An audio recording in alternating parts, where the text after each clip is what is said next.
There's a big preoccupation in society with doing and having. I am this house. I am this job. I am what I own. I am what I do. And I think what art speaks to is who we are. It speaks to feelings, it speaks to thoughts which are universal and human and important in how we see ourselves in the world. And when you listen to a piece of music that resonates, it connects with your soul on a level which is beyond doing and having. It's to do with being. And it's strange that we're called human beings, right? Not human havings or human doings, but what we miss most as human beings is being. Being. And when I sit with a beautiful painting, or I sit in nature, or I sit listening to music, I have a chance to be. So I think when art works successfully, it connects people through universal experiences. And sometimes those experiences are traumatic, and sometimes those experiences are uplifting. But they make us feel like we're part of something bigger in the same way that perhaps religion once did for many people. Not all of us have the gift to turn our thoughts and feelings into music or painting, but when those people who do that share it with us, we feel part of that experience, and it's uplifting. My name is Rémy Blumenfeld, and I work as a coach for people in the creative industries: TV, film, media, publishing, and the arts. What that means is that most of the people who come to me for coaching are founders or leaders in the creative industries, and I work with them to get results in their personal life and their work life. And very often when people are working in the arts, those two are quite intertwined because you are your biggest asset. I was born in Paris to American parents who quickly thereafter moved into Vienna, but shortly after that they moved to New York, and I didn't have any friends who I'd known more than 6 months, a year, and my parents uprooted and moved to London. So by the time I was 6, my only friends were my parents. My brother was born when I was 5, and I always hoped he would be my best friend. But he wasn't the best friend then. He was a 5-year-old and I was 10, and then he was 10 and I was 15. And we'd become good friends in later life, but certainly growing up, I felt quite alone and bonded with my parents, feeling I had to be the little adult, kind of third member of this weird throuple, which was my dad, who, because of his trauma in the war as a refugee, he had put all his feelings in his emotional basement and closed the door. Now, he was a loving, kind man, and he was a gentleman, and he didn't carry any of the anger or resentment that you would have if you lived through that experience, but he was quite hopeful. But what he wasn't was in touch with his emotions. If you asked him what he felt, he would tell you what he thought. I don't think he really understood the difference because his emotions were so far out of reach. And so my mum, who was a very emotional person, I think turned her focus onto me to be her emotional support. And I think I very much evolved as a human being through my communication with my mother, which presented its own challenges for a child, which perhaps as a child I didn't fully recognize. And I've since read books about what happens when a parent makes their child their emotional partner, and I've been shocked to realize that that's not considered to be a good thing, right?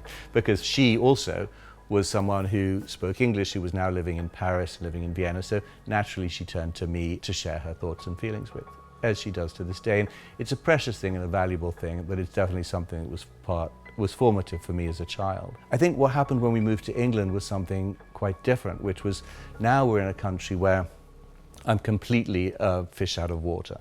I was the only Jewish, dark-skinned kid in my school. Plus, from about the age of 7, I recognized that I was gay. So my sense of difference was both internal, because I felt different, and externally compounded because I looked different.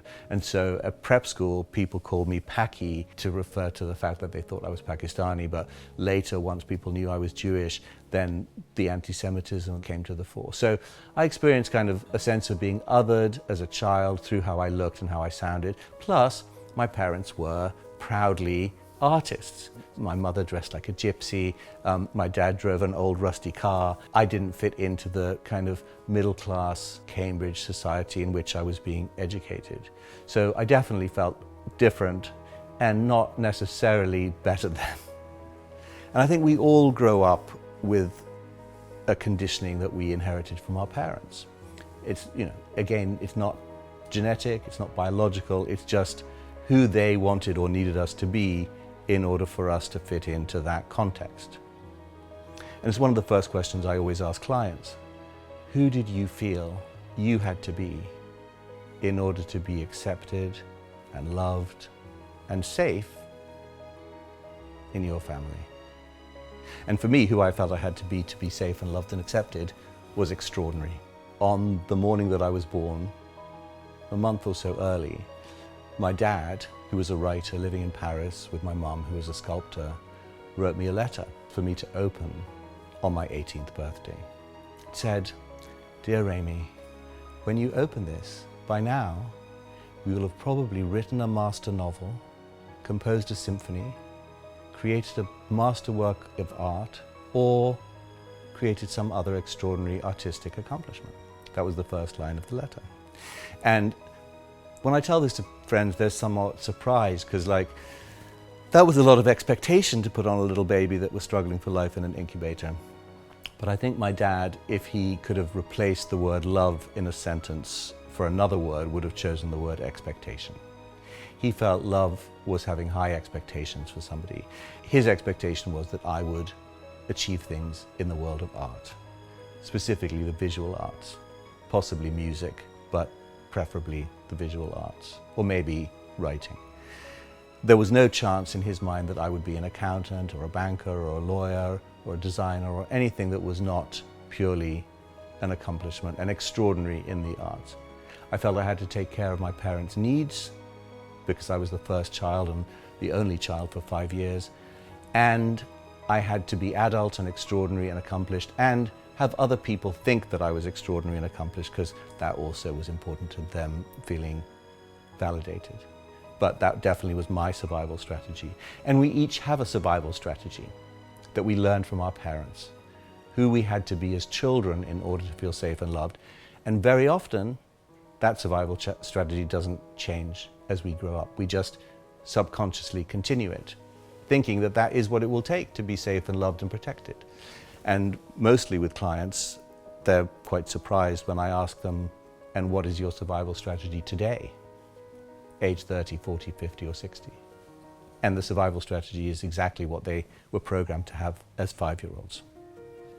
So the pressure was the pressure that I experienced growing up until the point of 18, because the letter was opened at the age of 18, at the point when I was expected to have accomplished all these things which I hadn't accomplished. On the other hand, I definitely had been pretty much on that track. I was in the school orchestra. I played the violin since I was the age of 3. I learned the Suzuki method. I did act. I was in the National Youth Theatre of Great Britain, played in Twelfth Night on the London stage when I was 16, and I did edit the school magazine. And when I was 18, I wasn't at all surprised by what my dad's letter contained, because I'd lived the previous 18 years under the shadow of that expectation and never really feeling like I quite lived up to it, if I'm honest. And I think I went into TV specifically to prove to myself, to my father, to the world, in fact, that I was not good enough. And I've seen that play out to this day, time and time again with my clients. It's why they went into the performing arts, it's why they went into film or television. It was to disprove that they weren't not good enough, to their family, to their father, to their friends, to themselves. And the number of reasons why that is are many and various, but usually it comes from a sense of otherness, a sense of differentness, a sense of not being good enough. So age 17, when I left school, I got to move to New York, and I got a job as an intern at Channel 11. And as far as they were concerned, they were hiring an American person because I had an American passport and a social security number, but I also had an interesting English accent. And it was a really great place to learn about TV. I learned how to write, I learned how to produce, and I learned how to edit. And I was field producing for a show they made at the time called the Wall Street Journal Report. And the presenter, who was a woman called Cindy Van Dor, didn't show up. So my scratch track went on air. And after that, they were like, well, why don't you do these reports? So I went on to do that for the news on Channel 11. I had a weekly segment which was called Remy's People. They're dapper and they're terrorizing Tinseltown. They're called the Cary Grant Gang, and they've already left dozens of Hollywood dames distressed and penniless in Beverly Hills parking lots. One of the very first stories I did in New York was on the doormen of New York nightclubs, because I saw that they held the power to who got in and who waited on the sidewalk. Inevitably, as a result of having made them stars on local TV, I became one of the people who got into the nightclubs rather than waited, because now I knew them all because I'd made them stars and made them famous with their mothers and grandmothers who watched them on Channel 11. So I was very much kind of living the life of someone who was an artist in downtown New York, even though I was far from that. In reality, I was just a TV reporter. And after that, I did something called the Rémy Report, which was me going around New York doing stories about the arts. And now we're back to my childhood territory, right? So interviewing musicians and artists and authors was kind of very easy for me, and I kind of understood them and got on with them. Is it really true? Do people get their parts for movies on the casting couch? Some of them do. I mean, it's been going on. It's no secret here. And then I'd done that for about 7 years of doing 1 minute 30 reports on this or that. No one was giving me a show of my own. And I felt like I didn't really have the family or the old friends that I had in the UK, in New York. It didn't feel like a nurturing or sustaining place at the time, and it was the middle of the AIDS epidemic. And I moved back to the UK to make a show for American TV in London, which I thought might last 6 months or 9 months, and I ended up staying. And I made shows as an independent producer, and we made a whole lot of shows like Flavour, which was the first black music show on British TV, shows like Bombay Blush, which was the first Asian pop culture show on the BBC. And we went on to grow the company, and we sold it to Endemol, the company that was at the time the world's biggest producer of entertainment. My grandfather was Rémy Blumenfeld. As a filmmaker, I had the honor of bringing my grandfather's work and reputation to a much larger audience by making a film about him called The Man Who Shot Beautiful Women. And I think for my father, it was one of his proudest moments, because he didn't watch much of what I made on TV, but he definitely watched this, and he was part of it, and it was an important part of passing on his legacy through me, because I think he definitely felt like his father's work was part of his legacy. And it wasn't just my grandfather's work that I explained, but also his life, which was very complex and rich. His own relationship to himself through his self-portraiture, and his own self-loathing in a way, which he also expressed through his work, as well as his fascination with beautiful women, I think was an important part of my work as a TV producer in the eyes of my dad. And similarly, I later made a film about my mum called Hard Beauty, which explores her artistic journey. And again, I think for my dad, watching that film at BAFTA with my mum was a high point of his experience of my work as a TV producer. I said, are you going to go on with this? Yeah, because that's the joy of working in the novel. It's a romantic idea, but it's also very fulfilling. As you see it, the form emerging. But it was also interesting for me to make those films because as a member of that family, they enabled me to investigate and explore aspects of my parents' and grandparents' life, which I hadn't fully seen before. Even having to look through all the photographs of my father's and grandfather's journey across Europe and their time in the camps, I got to see that and live that in a more visceral way. And by talking to my father about it, I got to hear what it was like for him to grow up being stoned by other boys in the village square in Paris where he had to emigrate, and being in a camp where the other children were dying. It's something that I probably knew about, but didn't quite experience firsthand in the way that I had to experience it firsthand as a result of making those films.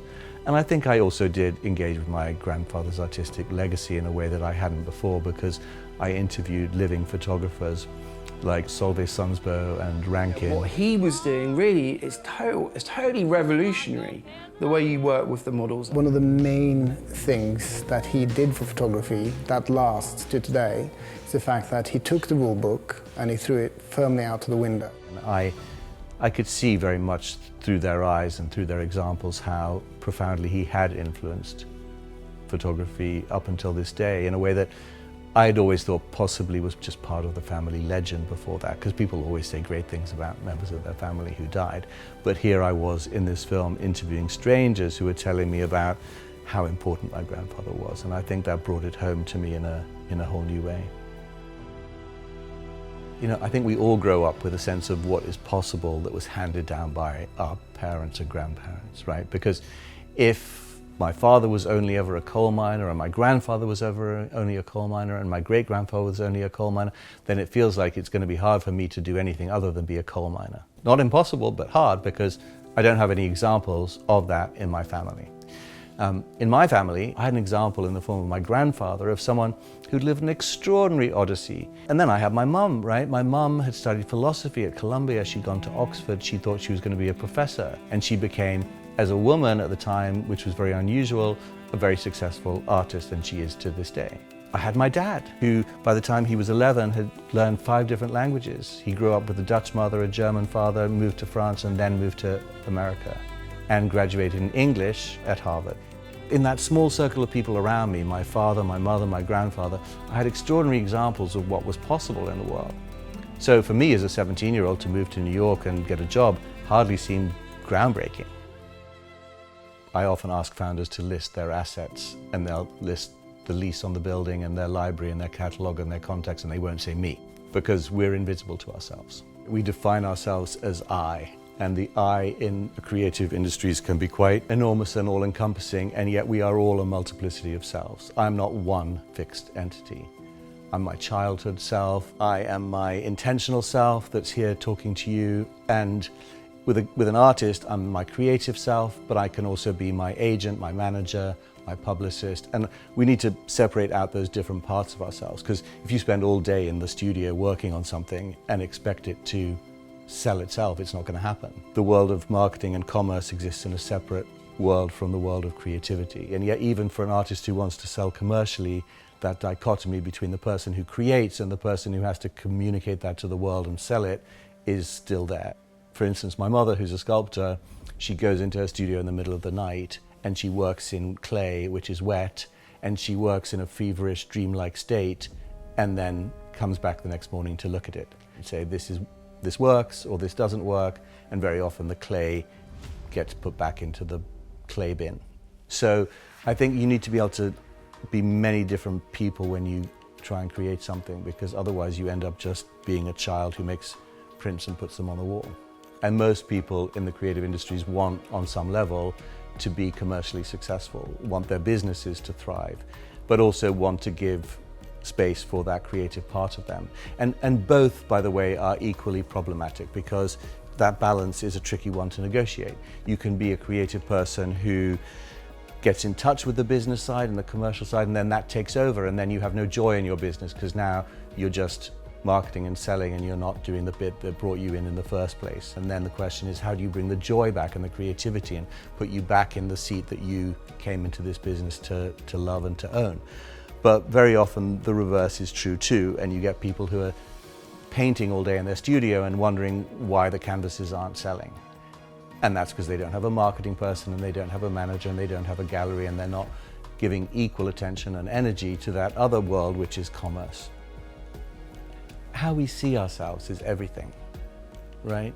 So whether I see myself as having choice, whether I see myself as being creative, whether I see myself as a victim, whether I see myself as passive, all of those things affect how I live and the outcomes.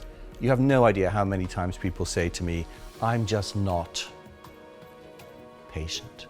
I'm just not empathetic. I'm just not creative. But it's not something that you inherit from your parents. Just in the same way as being patient or kind isn't something that you get genetically, it's something that you have to practice in order to become. And so that's why, like many coaches, I'm a great believer in the power of affirmations, because if I say to myself every morning, I'm creative, I'm kind, I'm patient, there's a big chance that my subconscious will listen to that at least for half of the day and be creative and patient and kind. Whereas if I start the day saying I'm not kind, I'm not patient, and I'm not creative, I probably will not be kind or creative or patient even at breakfast, let alone at lunch. So I think how we talk to ourselves is incredibly important. What we tell ourselves about who we are is also very powerful. So in my basement, I found this book called Rémy's History. And it was written by me when I was just 6 years old. There's a map of England, kind of sketchily drawn, and quite a few essays. But there's one essay which is quite interesting. And this is what it says: how to educate a leader. First, I would choose a man who could learn what you wanted him to learn. You know, there's a saying, how many business coaches does it take to change a light bulb? And the answer is only one, but the light bulb has to really want to change. And I nailed it here, right? If you want to educate a ruler, you need to find a ruler who wants to learn. This second essay is about who would I fight for. Age 6, I said, I don't think I would fight for my beliefs. It says, I would fight for my brother or any small child, but not for my father or mother. They can fight for themselves. I would fight with words. We have words for using and we can use them in any way we want. So I don't think that you can't use them for defending yourself. Well, I probably use words to defend myself to this day, certainly rather than any physical force. And with coaching, I just ask them questions that allow them to come up with the answers. Very often coaching is about perspective. It's about saying, well, this is how you feel about this situation right now from where you're sitting in 2024. How about we go to 5 years in the future? Now what's your perspective on it? Let's go 5 years in the past. What's your perspective on it now? What would be your perspective on it if it all went really well? What would your perspective be on it if it all went terribly badly? And just having different perspectives on the same situation can often free up our interpretation so that we're not stuck in the idea that things just exist one way, right? I guess I was learning perspective coaching from Margaret Bowker in these history lessons all those years ago. It's really rather charming and sweet to look at this. So in 2008, I was director of formats at ITV Studios, and I was running the creative output across the world for what was essentially the biggest production studio in the UK. But I'd had no training as a leader. So I decided I would train to be a coach. And I trained with an organization called Coactive Training Institute. And coactive training is very much about dancing in the moment with your client. It's about recognizing that every client is creative, resourceful, and whole. And the coaching practice took over, and I found it much more rewarding than I did the TV work. Because in TV, you're starting with a negative. I'm trying to disprove that I'm not good enough, and you never get to prove it because there's always a deferred celebration, and the celebration is infrequent. Even if you get good ratings, good reviews, and win awards, it's only like 4 highs a year if you're very, very, very, very lucky. With coaching, I have 4 highs a day because with each client there's a breakthrough, there's a realization, there's a eureka moment, which means that for them it's a transformational moment, and for me, I share in that. So the reward, which is much more immediate and much more visceral, is one-to-one. But there's another reason why I came to coaching, which is longer term and more profound, which is that in my 30s, I was told I was going to die. It was so real that my doctors allowed me to have my Irish Terrier, a dog called Sam, sleep overnight with me in St. Thomas's Hospital. And by a miracle and the miracle of medicine, I am still here. But what I got to do in that moment was confront my mortality. And what I realized was it wasn't anything I'd achieved or had that was important to me. It was who I loved and who loved me. And that all my regrets had nothing to do with any achievement, but only to do with who I'd loved, how I'd connected with people. Was I true to my purpose? Did I have adventure and fun and play? Was there joy in my life? And realizing that many people don't have that. Many people just die with regrets, which could be avoided. It's too late to just realize you haven't had it when you're 75 and dying.